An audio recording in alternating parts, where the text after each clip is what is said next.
الحمدللہ وکفا والسلام علی عبادہ الذین اصطفیٰ اما بعد فاعوذ باللہ من الشیطان الرجیم بسم اللہ الرحمن الرحیم۔ ہمارا آج کا سبق سورہ بقرہ کے رکوع نمبر 39 کے بارے میں ہے، جو کہ تیسرے پارے کا 7واں رکوع ہے۔ یہاں پر یہ ایک لمبی آیت ہے کلمات اور حروف کے اعتبار سے قرآن مجید کی، جس میں کہ متعدد احکام ہیں۔ یہاں پر وہ آیت بیان کی جا رہی ہے۔ یہاں پر پہلے ہم پوری آیت کا ترجمہ کریں گے، اس کے بعد اس کی تفسیر کریں گے انشاءاللہ۔ یہاں پر اللہ رب العزت ارشاد فرماتے ہیں، یا ایھا الذین آمنو، اے ایمان والو، اذا تداینتم، جب تم معاملہ کرو، بدین، قرض کا، الی اجل مسمى، ایک مقرر مدت تک، فاکتبوہ، تو اس کو لکھ لیا کرو، ولیکتب، اور چاہیے کہ لکھے، بینکم، تمہارے درمیان، کاتب، لکھنے والا، بالعدل، انصاف کے ساتھ، ولا یعبا، اور انکار نہ کرے، کاتب، لکھنے والا، ان یکتب، کہ وہ لکھے، کما، جیسے کہ علمہ اللہ، اس کو اللہ تعالیٰ نے سکھایا ہے، فلیکتب، اس کو چاہیے کہ وہ لکھ لے، ولیملل للذی، اور چاہیے کہ املا لکھوائے وہ شخص، علیہ الحق، کہ جس کے اوپر حق ہے، ولیتق اللہ، اور ڈرے اللہ تعالیٰ سے، ربہ، جو اس کا رب ہے، ولا یبخس منہ شیئا، اور اس میں کسی چیز کی، یعنی لکھوانے میں کسی چیز کی کمی نہ کرے۔ فَإِنْ كَانَ الَّذِي، پھر اگر وہ شخص، علیہ الحق، جس پر حق ہے، وہ شخص اگر ہو، سفیہن، بے وقوف، او ضعیفن، یا کمزور ہے، او لا یستطیع، یا وہ طاقت نہیں رکھتا، ان یملا، ہوا کہ وہ املا لکھوائے، فلیملل ولیہ بالعدل، تو چاہیے کہ اس کا ولی انصاف کے ساتھ وہ املا لکھوا دے، واستشہدوا، اور گواہ بناؤ، شہیدین، دو مردوں کو، من رجالکم، تمہارے مردوں میں سے، فإن لم یکونا رجلین، پھر اگر دو مرد موجود نہ ہو، فرجل، تو ایک مرد، وامرأتان، اور دو عورتوں کو گواہ بنا لو، ممن، ان لوگوں میں سے، ترضون من الشہداء، جن کی گواہی تمہیں پسند ہو، جن کی گواہی سے تم راضی ہو، تمہیں پتہ ہو کہ انصاف کی گواہی دیں گے، ان تضل، یہ اس لیے ہے کہ اگر بھول جائے، احدہما، ان دونوں میں سے ایک سے، فتذکر احدہما الاخری، تو دوسری جو ہے وہ اس کو یاد دلوائے گی، ولا یأبى الشہداء، اور انکار نہ کرے گواہ، اذا ما دعوا، جب ان کو بلایا جائے، ولا تسأموا، اور تم سستی نہ کرو، ان تکتبوہ، کہ تم اس کو لکھ لو، صغیرن، چاہے وہ چھوٹی بات ہو، او کبیرن، یا بڑی بات ہو، الی اجلہ، اس کی مقررہ مدت تک، ذالکم اقسط عند اللہ، یہ انصاف کی بات ہے اللہ کے ہاں، واقوم للشہادۃ،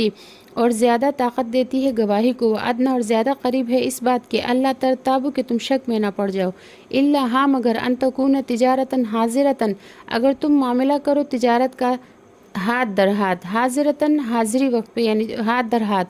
پیسے لیے اور مال دے دیا، تو دیرونہا، تو تم اس کا معاملہ کرو، بینکم، آپس میں، فلیس علیکم جناح، تو نہیں ہے تم پر کوئی گناہ، اللہ تکتبوہا، کہ اگر تم اس کو نہ لکھو، واشہدوا، اور گواہ بناؤ، اذا تبایعتم، جب تم بے کرو، تجارت کرو، ولا یضار کاتب ولا شہید، اور ضرر نہ دیا جائے کاتب کو اور نہ ہی گواہ کو، وَإِن تفعلوا، اور اگر تم ایسا کرو گے کہ تم گواہ کو یا کاتب کو تکلیف دو گے، فإنہ فسوق بکم، تو بے شک اس کا گناہ تمہارے اوپر ہے،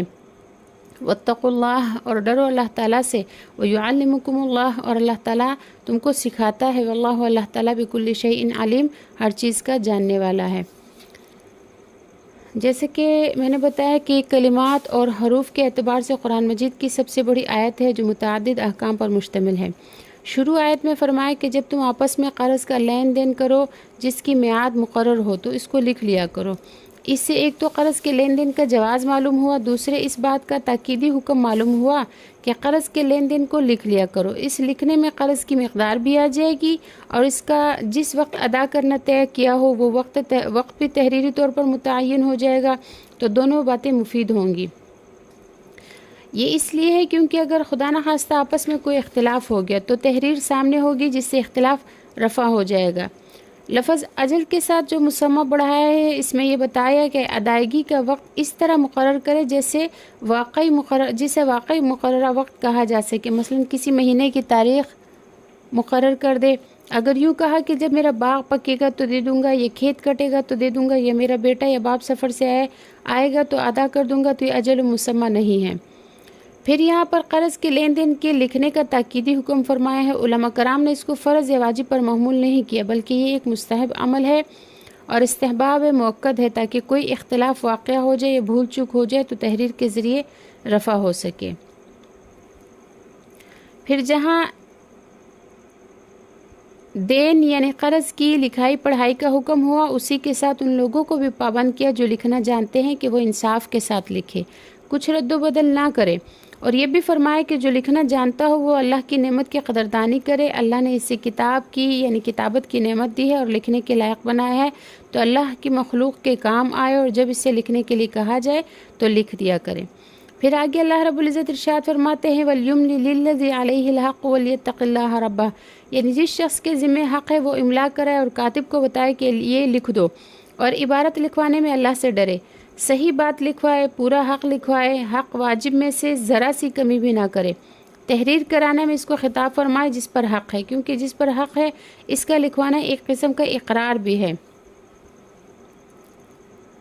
اور چونکہ اسی کو ادا کرنا ہے اسی لیے حق واجب سے زیادہ تو لکھوا ہی نہیں سکتا۔ البتہ صاحب حق کے غفلت یا کم سمجھی یا محاورات یا نہ جاننے یا کاتبوں کی اصطلاحات نہ سمجھنے کا باعث اصل حق سے کم نہ لکھوا دے۔ پھر فرمایا کہ اگر کوئی شخص ایسا ہے کہ وہ کم سمجھ اور خفیف العقل ہے، یعنی اس کی عقل کمزور ہے یا اس کو لکھنا نہیں آتا یا وہ مبہوث الحواس ہے، تو مبہوت الحواس ہے تو ایسے شخص کے لیے ہے کہ یہ کسی بھی اعتبار سے وہ ضعیف ہے، جس میں اس کا بچہ ہونا یا جو ناسمجھ ہونا یہ بھی شامل ہے، یا بہت زیادہ بوڑھا ہے کہ زیادہ بڑھاپے کی وجہ سے اس کا دماغ بہک جاتا ہے یا اس کو لکھنا ہی نہیں آتا۔ تو یہاں پر یہ فرمایا کہ املا کرانے لکھوانے پر قدرت اگر نہیں رکھتا، مثلا غیر ملکی ہے، اس کو زبان نہیں آتی، یا گونگا ہے یا بے پڑھا یعنی ان پڑھ ہے، تو عبارت بنانے اور بولنے پر قدرت نہیں رکھتا، جو عبارت دستاویز میں لکھی جاتی ہے وہ نہیں جانتا، یا بات کے الٹ پلٹ ہونے کا خدشہ ہے، تو اس کا ولی جس کے ذمہ اس کے مال اور اموال کی دیکھ بھال ہے وہ انصاف کے ساتھ املا کرا دے۔ آگے فرمایا وَاسْتَشْهِدُوا شَهِدَيْنِ مِن رِجَالِكُمْ، جس کا مطلب یہ ہے کتابت کے ساتھ 2 گواہ بھی بنا لو، دونوں گواہ مرد ہوں۔ اگر کوئی ایسا واقعہ پیش آ جائے کہ 2 مرد نہ ملے تو 1 مرد اور 2 عورتوں کو گواہ بنا لے۔ عورتیں چونکہ حافظہ کے اعتبار سے اور ادائیگی مفہوم کے اعتبار سے کمزور ہوتی ہے، اس لیے 1 مرد کی جگہ 2 عورتوں کی گواہی رکھی گئی ہے۔ پھر آگے اللہ رب العزت ارشاد فرماتے ہیں وَلَا يَأْبَ الشُّهَدَاءُ إِذَا مَا دُعُوا، کہ جن لوگوں کے سامنے سارا معاملہ ہوا ہے ان کو معاملہ کی صحیح خبر ہے، اب جب ضرورت کے وقت ان کو بلایا جائے کہ گواہی دے دو تو ان کو انکار کرنا جائز نہیں ہے، وہ جا کر حاکم کے یہاں یا جہاں بھی بلایا جائے جا کر گواہی دے دے۔ آگے فرمایا وَلَا تَسْأَمُوا أَن تَكْتُبُوهُ صَغِيرًا أَوْ كَبِيرًا إِلَىٰ أَجَلِهِ، کہ چھوٹا قرضہ ہو یا بڑا اس کے لکھنے میں بددلی اختیار نہ کرو، یہ لکھ لینا اللہ کے نزدیک زیادہ انصاف کی بات ہے، اور ٹھیک طرح سے گواہی کی ادائیگی کے لیے بھی بہت زیادہ قائم رکھنے والی ہے، اور اس میں ہر قسم کے شک و شبہ سے بچنے اور دور رہنے کا فائدہ ہے۔ البتہ ایک صورت میں کتابت کرنے کی تاکید نہیں ہے، جسے یوں بیان فرمایا ہے کہ إِلَّا أَن تَكُونَ تِجَارَةً حَاضِرَةً تُدِيرُونَهَا بَيْنَكُمْ فَلَيْسَ عَلَيْكُمْ جُنَاحٌ أَلَّا تَكْتُبُوهَا، کہ اگر ایسی تجارت ہو جس کا لین دین نقد اسی وقت ہو رہا ہو، اس کی اگر لکھا پڑھی نہ کی جائے تو اس میں کوئی گناہ نہیں ہے۔ پھر فرمایا وَاشْهِدُوا إِذَا تَبَايَعْتُمْ وَأَشْهِدُوا إِذَا تَبَايَعْتُمْ، اور جب تم خرید و فروخت کا معاملہ کرو تو گواہ بنا لیا کرو۔ گواہ بنانے میں بہت سے فائدے ہیں، آپس میں کوئی اختلاف ہو جائے گا تو گواہوں کے ذریعے رفع ہو جائے گا۔ پھر آگے فرمایا وَلَا يَضَارَّ كَاتِبٌ وَلَا شَهِيدٌ، کہ کسی کاتب کو اور گواہ کو نقصان نہ پہنچایا جائے۔ پہلے کاتب کو حکم دیا کہ انصاف کے ساتھ کتابت کر دے اور لکھنے سے انکار نہ کرے، اور اللہ کی اس نعمت کی قدر کرے کہ اللہ نے اس کو جو ہے لکھنا سکھایا ہے، اور گواہوں کو حکم دیا کہ گواہی کو نہ چھپائے۔ اب کاتب اور گواہ دونوں کو ان سے متعلقہ کام کی تاکید کے ساتھ ان لوگوں کو ہدایت فرمائی جو کاتب سے کتابت کروائیں، اور جو گواہوں کو گواہی دینے کے لیے بلائے کہ کتابت کرنے والے ایسا نہ کرے کہ کاتب کو کسی طرح کوئی تکلیف یا نقصان پہنچائے۔ اس میں یہ بھی داخل ہے کہ اگر کاتب کتابت کرنے پر اجرت مانگے تو اس کو اجرت دے دی جائے اور مفت لکھنے پر مجبور نہ کیا جائے۔ اسی طرح جب گواہ کو بلائے اور اس کو آنے جانے میں زحمت ہو، یہ جگہ دور ہو، سواری طلب کرتا ہو تو اس کے لیے سواری کا انتظام کر دینا واجب ہے، اور جب وہ گواہی دے چکے تو اس کے واپس گھر پہنچانے کا انتظام بھی کر دے۔ ایسا نہ کرے کہ اب تو ہمارا کام نکل ہی گیا ہے، اب خیر و خبر کا خیال نہ کیا تو کوئی حرج نہیں، ایسا نہیں ہے، بلکہ البتہ گواہی دینا چونکہ فرض ہے اس لیے اس کی اجرت لینا جائز نہیں۔ گواہی کی اجرت لینا جائز نہیں۔ جب سچی گواہی کی اجرت لینا جائز نہیں تو جھوٹی گواہی کی اجرت لینا جس کا عام رواج ہو گیا ہے وہ کیسے جائز ہو سکتا ہے؟ یوں تو ہر مسلمان کو ضرر پہنچانا حرام ہے۔ نبی کریم صلی اللہ علیہ وسلم کا ارشاد ہے کہ وہ شخص ملعون ہے، یعنی اس شخص پر لعنت کی گئی ہے جو کسی مومن کو ضرر پہنچائے یا اس کے ساتھ مکر کرے۔ تو کاتب اور شہید کو ضرر نہ پہنچانے کی تاکید فرمائی اور مزید فرما دیا کہ وَإِن تَفْعَلُوا، اگر تم ایسا کرو گے فَإِنَّهُ فُسُوقٌ بِكُمْ، تو یہ تمہارے گناہگار ہونے کی بات ہوگی۔ پھر آگے اللہ رب العزت ارشاد فرماتے ہیں وَإِن كُنتُمْ عَلَىٰ سَفَرٍ، اور اگر تم سفر پر ہو، وَلَمْ تَجِدُوا كَاتِبًا، اور تم کاتب نہ پاؤ، فَرِحَانٌ مَقْبُوضَةٌ، تو رہن کی چیزیں قبضہ میں دے دی جائے، یعنی کوئی چیز اس کے کسی شخص کے جس سے قرضہ لیا جا رہا ہے اس کے قبضے میں کوئی چیز امانت کے طور پر رکھوا دی جائے۔ فَإِنْ أَمِنَ بعضکم بعضاً، پھر جب تم آپس میں جو ہے اطمینان میں ہو جاؤ، امن میں ہو جاؤ، یعنی اپنے گھروں کو پہنچ جاؤ یا اپنی منزل پر پہنچ جاؤ، فَلْيُؤَدِّ الَّذِي، تو چاہیے کہ امانت کر دے وہ شخص، امانت ادا کر دے، فَلْيُؤَدِّ الَّذِي، تو چاہیے کہ ادا کرے وہ شخص، اؤتمن امانتہ، کہ جس پر اطمینان، جس پر یقین کیا گیا تھا، امانت ہو، اس کی امانت کو واپس کروا دے، وَلْيَتَّقِ اللَّهَ رَبَّهُ، اور چاہیے کہ وہ ڈرے اپنے رب سے، اللہ تعالیٰ سے ڈرے جو اس کا رب ہے، وَلَا تَكْتُمُوا الشَّهَادَةَ، اور تم نہ چھپاؤ گواہی کو، وَمَن يَكْتُمْهَا، اور جس شخص نے گواہی کو چھپایا، فَإِنَّهُ آثِمٌ قَلْبُهُ، تو یقیناً اس کا دل گناہگار ہے، واللہ، اللہ تعالیٰ بما تعملون، جو اعمال تم کرتے ہو، علیم، ان کو جانتا ہے۔ اس آیت کریمہ میں اول تو رہن کا قانون مشروع فرمایا اور فرمایا کہ تم اگر کہیں سفر میں ہو اور کوئی کاتب معاملہ لکھنے والا نہ ملے تو جس کے ذمے قرض ہو وہ دوسرے فریق کو اطمینان دلانے کے لیے، یعنی جس سے قرض لیا ہے اس کو اطمینان دلانے کے لیے بطور رہن کی کوئی چیز دے دے جس پر وہ قبضہ کر لے، اور اسے اطمینان ہو جائے کہ میرا حق نہیں مارا جائے گا۔ یہاں پر سفر کی قید احترازی نہیں ہے، جو لوگ حضر میں یعنی گھروں میں موجود ہوتے ہوئے یعنی وطن میں ہوتے ہوئے بھی اطمینان کے لیے رہن کا معاملہ کر لے تو بھی یہ صحیح ہے کہ بھئی آپ مجھے اتنا قرض دے دیں، میں اس کے بدلے آپ کے پاس یہ چیز امانت رکھوا جاتا ہوں، جب میں قرض دے دوں گا تو آپ میری امانت دے دینا۔ تو لفظ مقبوضہ سے معلوم ہوا کہ جب رہن رکھنے والا مرتہن یعنی جس کے پاس رہن رکھا جائے کہ قبضے میں رہن کی کوئی چیز دے دے تب اس پر رہن کے حکام جاری ہوں گے، محض زبانی بات چیت کر لینے سے رہن نہیں ہوگا جب تک کہ چیز اس کے پاس امانت رکھوا نہ دی جائے۔ پھر کوئی کاتب بھی نہیں اور گواہ بھی نہیں اور رہن رکھنے کی بھی کوئی چیز نہیں، اور اس سب کے باوجود جس کا حق ہے وہ اس شخص پر بھروسہ کرتا ہے جس کے ذمے قرض ہے اور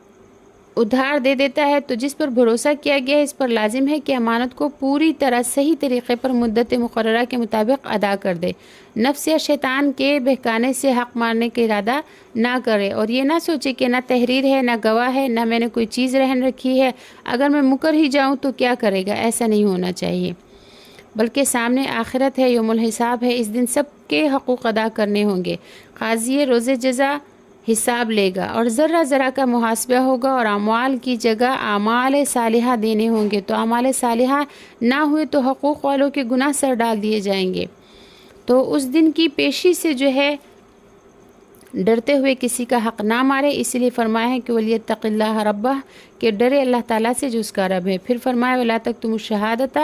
وَمَن يَكْتُمْهَا فَإِنَّهُ آثِمٌ قَلْبُهُ، یعنی گواہی کو مت چھپاؤ، اور جو شخص گواہی کو چھپائے تو اس کا دل گناہگار ہے۔ اس سے معلوم ہوا کہ گواہی کا چھپانا حرام ہے۔ جب کسی کا کوئی حق مارا جا رہا ہو اور ایک شخص کو معلوم ہے کہ واقعی اس کا حق فلاں شخص پر ہے تو اس کے لیے حرام ہے کہ گواہی کو چھپائے۔ یہاں پر ایک مسئلہ بیان کیا جا رہا ہے کہ گواہی چھپانے والے کے بارے میں فرمایا ہے کہ اس کا دل گناہگار ہے۔ اس میں یہ بتایا کہ گواہی کے لیے نہ جانا صرف اعضائے ظاہرہ ہی کا گناہ نہیں بلکہ دل کا گناہ بھی ہے۔ پھر آگے فرمائے واللہ بما تعملون علیم، کہ اللہ تعالیٰ کو تمہارے سب اعمال کی خبر ہے۔ حق نہ دینے والا اور گواہی کو چھپانے والا اور ہر شخص اس بات کا یقین کرے کہ اللہ تعالیٰ کو سب کچھ معلوم ہے اور اس کی بارگاہ میں پیش ہونا ہے، اور اللہ تعالیٰ ہم سے ان باتوں پر حساب لیں گے۔